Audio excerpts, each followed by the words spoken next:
Hey, what is up guys? It's your boy Speed here, and today we're going to be looking at Game 3 of Gaming Gladiators versus Team Spirit in the Grand Finals. So this match was a mega throw in my opinion from Gaming Gladiators, but also Team Spirit cooked them in some of the team fights. So basically what I want to do is look at some of the plays Gaming made, talk about what they should have done different in my opinion, and of course hindsight is always 20/20, and I like to state that before making these videos because people are like, oh, I can't believe Gaming threw this game, but you know, they're under high pressure, they're winning the game, they were snowballing, and they made a couple of mistakes which threw the match. But at the end of the day, it's hard to see that when you're playing the game, right? Your perspective and your vision of the game in that moment is way different than what people are going to see from the crowd when they can literally see the whole minimap constantly and they don't have to focus on clicking any buttons, you know what I mean? It's way different. So let's see how Team Spirit comes back from a 9K deficit. Alright, before we get into the main part of the video, I do want to let you guys know that I'm not only posting videos here on YouTube, I also frequently post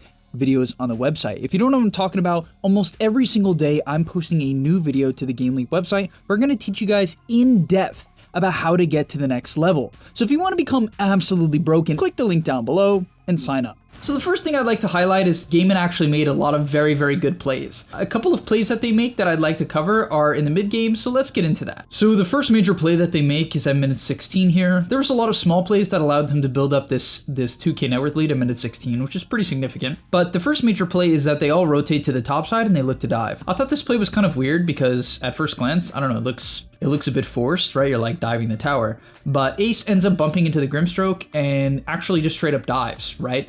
I thought this was weird because, you know, he hits Gone on. I'm like, yeah, I mean, there's a chance he gets bursted for sure, right? They have Grimswell, they have Tusk Tag Team, but no, he ends up being okay. He gets off the Brood Up, which gives him, they changed the numbers. It used to be 90%, now it's like 82 or something. I don't know, or 80, but essentially Quinn was already in the area. So they do a great job of baiting here, kind of understanding that Team Spirit doesn't want to fight in this situation. They also just hit the Radiance on the Brewmaster, so he's like super strong. And yeah, they pick up some very important kills. They kill the supports. Quinn does a great job of hopping that wall there, gets the defusal onto the Dazzle, and they kill him as well, right? Really nice stuff as, oh my, does Quinn die to that? No, okay, he gets healed with the Lotus. That's really good. So they make this great play, right? This was really good. Then they're gonna push in bottom. They end up collapsing on mid again. So really what Gaming and a lot of these top teams are good at is pushing a wave and then connecting. This is like an idea they clearly all believe in. Because, right, he pushes the wave, then connects, and they find the Spirit Breaker, right? If let's say he went for the next bot wave, they wouldn't have been able to get that kill. And that's something that he values this game, right? I think some games it's okay to keep the map open, just depends on your strategy. But obviously in this match, that's not what he's trying to do, but okay. Now from there, they actually make quite a bit of a risky play. They pop this 3-man smoke. They don't have Ace's Brewmaster here, and I guess they just assume Team Spirit isn't ready because Ace is showing bottom, right? Your Brewmaster is showing bottom. Making a 3-man play like this definitely is a little risky, but I guess because Ace is showing bottom, Team Spirit gets comfortable. They're like, okay, Brewmaster is not in the area, right? This Brewmaster is showing bottom. But same thing as always, the Brewmaster shoves one wave and without hesitation connects. I think he was not even needed, but you know, if the fight dragged on, it's good that he comes over. But yeah, what they do is they find the Grimstroke off this high ground ward which they placed, right? They smoked around, placed this very aggressive ward, and then they find a huge jump, right? They get some major kills. They get the Chaos Knight, right? The biggest kill they could get here. Now, you're like, okay, Gaming is gonna win this game. They've been in this position a billion times.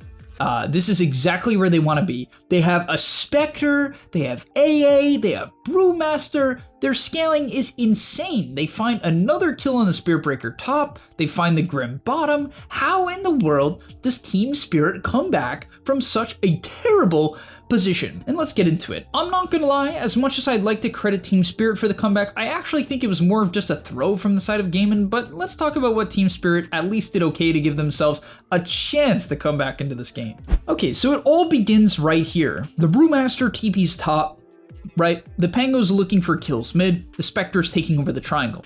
Team Spirit makes an incredible play to kill the Muerta. You might be like, okay, it's just a support kill, but no, it's actually way greater than this because it puts Gaming in a bit of a weird spot where they sort of get split up, and this one pickoff completely opens up the map. It actually sets up for the comeback, right? So what happens? They both hit the portal, just so you see how this plays out, okay? Both of them, they hit the portal, right? Their Tusk dies bottom, Spirit Breaker is smoked because they were trying to get out on the map. They didn't want to get choked in their base because they're just going to get out farmed if that happens.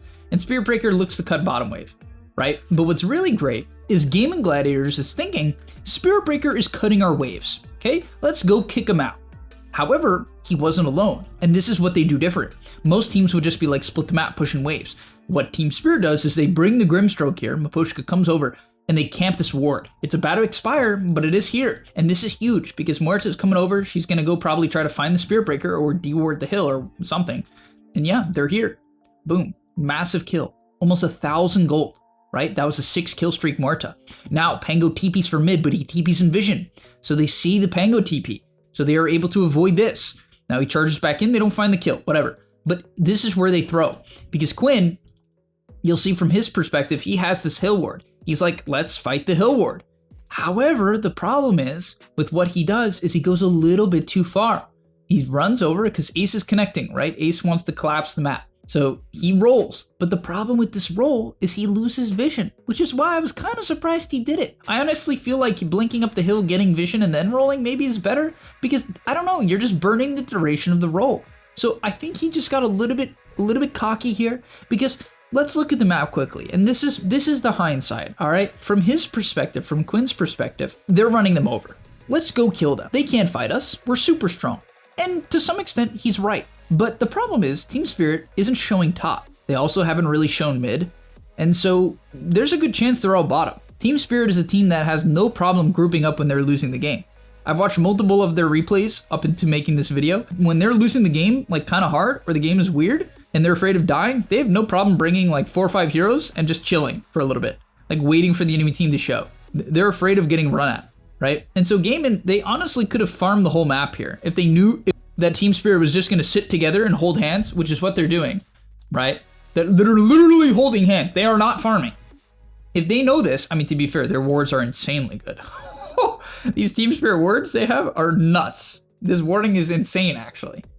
Damn, that's crazy. But yeah, if they know this, they don't have to make this play. And I remember I went to TI, and I was watching this and I said to my friend right here as Quinn was rolling towards the Dazzle, I said, don't dive, all right? Now, once again, it's all hindsight. I see things that he doesn't. The reason why you don't dive here is your Rolling Thunder is ending, okay? Your Brewmaster can't directly connect on this. He's not close enough yet. He's close, but he's not that close, so he can't directly follow up on this kill. Yes, you have this Orchid Spectre, so they're like, okay, we have Orchid Spectre, we can silence and kill Dazzle. Problem is you have a Dispel from the Grimstroke Shard, this really OP shard, so you're never killing this Dazzle. This guy's not getting bursted here, not a shot, okay? This guy's gonna save him, this guy's gonna save him. He's not dying. And most importantly, that Muerta kill from earlier, Muerta's dead, so now you're taking a 4v5. Right? There's no way Muerta shows up to this. It's a very, very forced play from Quinn. Okay? I think he just kind of got a little bit anxious here. As I said, they saw the Dazzle, they had the Spectre. He probably just thought it was going to be a quick kill with Spectre. That was definitely his perspective. I fully understand it. But I think because no one was showing top, he should have had a little bit of patience. Right?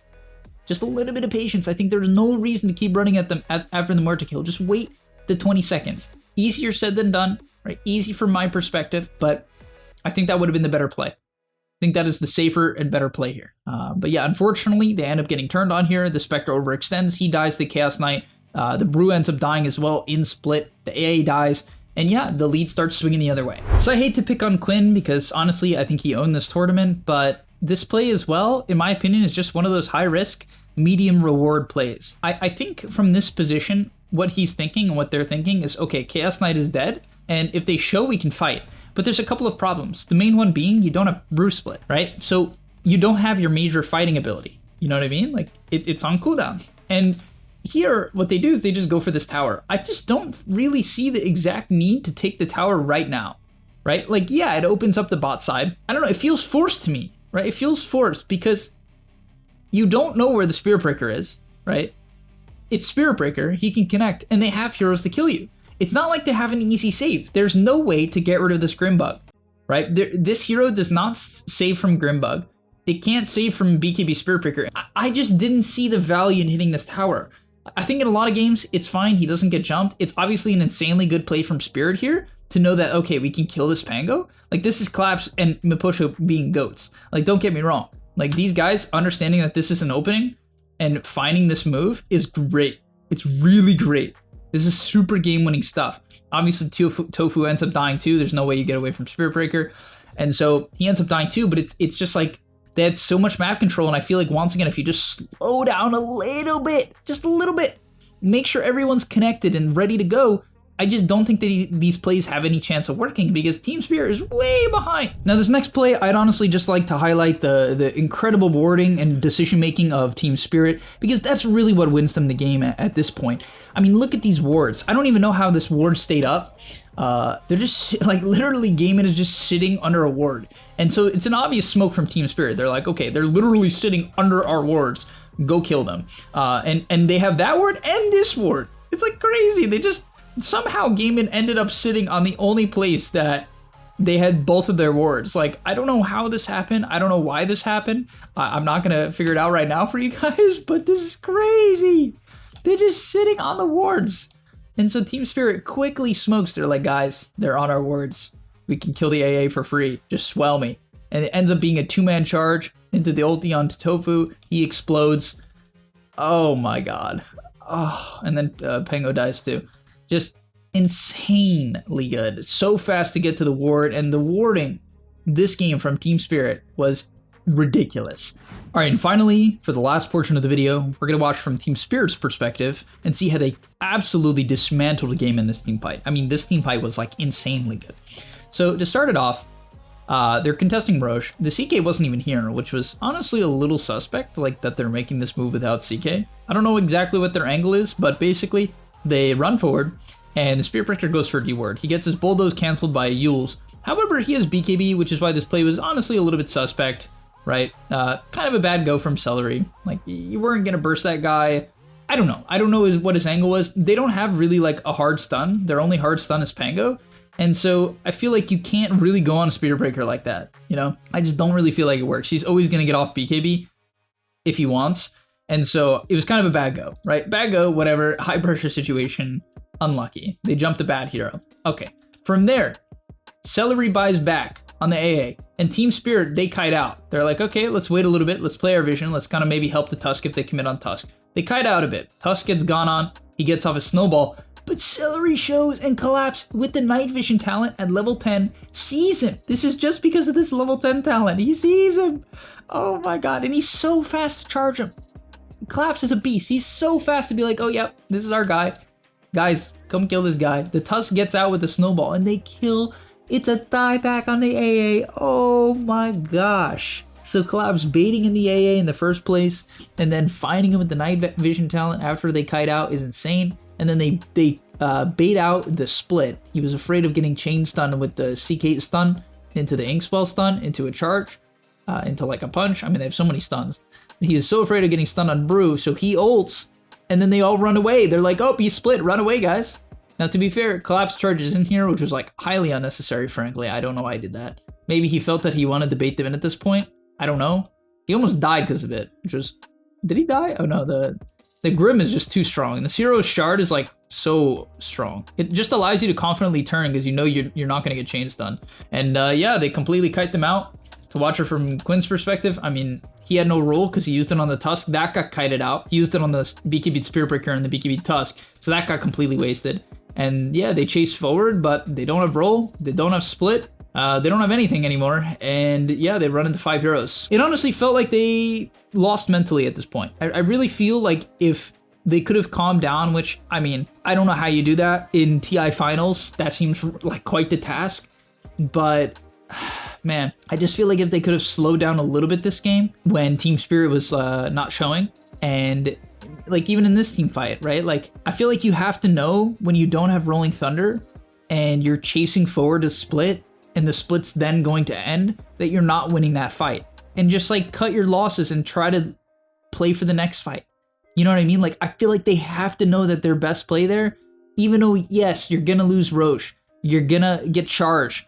Yeah, I feel like they know, you know, if it's like a bit of a lower stakes game, they know to just get out, right? Because pro teams are good at that. They know, like, if I know, they know, right? It was just a shame, right? I felt like this game could have dragged on a little bit. Instead, obviously, they're going to get high ground here. They're going to lose a set of racks because they all end when they didn't have to. And I feel like the game could have been fine. They could have had another chance at winning the team fight. Maybe they get a jump on the Grim, right? That's probably their best target. Get a jump on the Grim, Rolling Thunder, the Phantasm. Something like that. But alright, thank you guys so much for watching. Hopefully you enjoyed. Hopefully you learned quite a lot. If you did, like the video, subscribe to the channel, and I'll see you in the next one. Peace! And that's all, but remember, before you leave, come on, before you tune out, subscribe to the gameleap website where we are going to help you get to the next rank. If you're stuck, click the link down below, and I'm out. Peace!